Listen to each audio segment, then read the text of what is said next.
Constable उसका पीछा करता है, लेकिन केविन उस जगह से निकलने में कामयाब हो जाता है। केविन के पास फिशरमैन की बोट का नंबर है। उस नंबर से वो जॉर्ज का पता लगाने की कोशिश करता है, लेकिन रजिस्ट्रेशन से उसे कुछ पता नहीं चलता। और अब केविन पूरी तरह से हताश हो जाता है। उस आइलैंड तक जहां पर उसका परिवार है, वहां पहुंचने का अब उसके पास कोई रास्ता नहीं है। तभी वो देखता है कि एक आदमी फोन पर बात कर रहा है। उसके दिमाग में एक आइडिया आता है। वो अमेरिकन एम्बेसी में कॉल करता और बताता है कि जब मैं बैंक से निकला था तो फिशरमैन ने जॉर्ज को कॉल किया था। उसकी कॉल डिटेल से हम जॉर्ज तक पहुंच सकते हैं।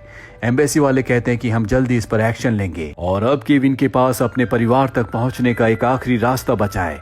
तभी वो देखता है कि कांस्टेबल अपने कुछ पुलिस ऑफिसर्स के साथ उसे ही वहां पर ढूंढ रहा है।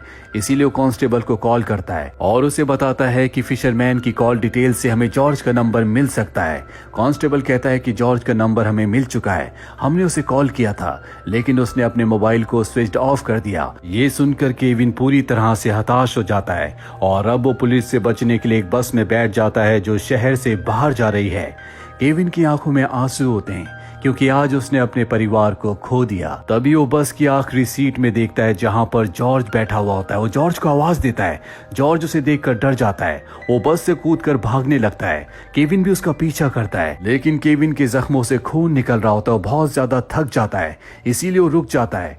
जॉर्ज भी थक कर रुक जाता है, जिसके बाद केविन उससे बड़े प्यार से पूछता है कि मुझे उस आइलैंड के बारे में बता दो जहां पर मेरा परिवार है, मैं तुम्हें कोई नुकसान नहीं पहुंचाऊंगा। जॉर्ज को उसकी बातों पर यकीन हो जाता है और अब वो केविन की तरफ आना शुरू कर देता है, लेकिन तभी वो एक गाड़ी से टकरा जाता है। उसका एक्सीडेंट हो जाता है। केविन भागकर उसके पास जाता है। जॉर्ज अब भी जिंदा होता है। केविन जॉर्ज को मैप दिखाता और पूछता है कि मेरा परिवार कौन से आइलैंड पर है। जॉर्ज एक आइलैंड पर उंगली लगा देता है, जिससे उसे पता चल जाता है कि उसका परिवार इस वक्त कहां पर है। इसके बाद वो उसी गाड़ी में जॉर्ज को बिठाकर हॉस्पिटल के लिए रवाना कर देता है और खुद पोर्ट पर पहुंच जाता है, जहां से वो बोट लेकर उस आइलैंड पर जा सकता है जहां पर उसका परिवार है। लेकिन अब उसके पास इतने पैसे नहीं हैं कि वो बोट हायर कर सके। उसके पास पुलिस से छीनी हुई गन होती है। उस गन को दिखाकर वो कुछ टूरिस्ट की बोट को छीन लेता है। सबसे पहले वो बोट में फ्यूल भरता है और अब वो टूरिस्ट पुलिस को कॉल कर देते हैं, लेकिन यहाँ से केविन अब उस बोट को लेकर निकल चुका है। पुलिस भी उसका पीछा करती है। हालांकि केविन के पास गन भी है, लेकिन वो पुलिस पर गोली नहीं चलाता, बल्कि वो अपनी गन को समंदर में फेंक देता है। तभी केविन देखता है कि वो जिस बोट पर है उस पर डबल इंजन है। वो दूसरे इंजन को भी स्टार्ट करता है, जिसके बाद उसकी बोट की रफ्तार बहुत ज्यादा बढ़ जाती है और वो पुलिस की रेंज से बहुत दूर पहुंच जाता है। जल्दी वो उस आइलैंड पर आ जाता है जहां पर उसकी पत्नी और बेटा है, जिनकी हालत बहुत ज्यादा खराब होती है। वो अपनी पत्नी को पानी पिलाता, उसे होश में लाने की कोशिश करता है। उसकी पत्नी होश में तो आ जाती है, लेकिन उसके अंदर इतनी शक्ति नहीं है कि वो बात कर सके या अपनी आंखें खोल सके।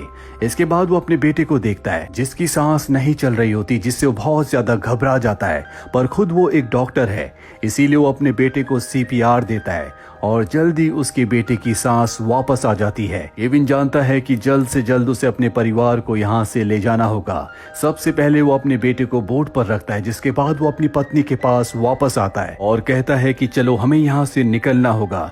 लेकिन उसकी पत्नी के अंदर इतनी हिम्मत नहीं होती कि वो खड़ी हो सके, इसीलिए केविन को उसे उठाकर आगे बढ़ना पड़ता है। लेकिन वो खुद भी बहुत ज्यादा जख्मी है, वो थका हुआ है, वो पिछले कई दिनों से नहीं सोया, इसीलिए वहीं पर गिर जाता है। केविन भी अब बेहोश हो चुका है। पर तभी आसमान में हम एक लाल रंग के हेलीकॉप्टर को देखते हैं, जो उस बोट का पीछा करते हुए यहाँ तक पहुँच गए थे, जिस बोट को केविन ने गन पॉइंट पर छीना था। तभी केविन की आंखें खुलती है। वो हेलीकॉप्टर को देख लेता है, जिससे हमें पता चल जाता है कि केविन और उसकी पत्नी और बेटे को यहाँ से बचाकर निकाल लिया जाएगा।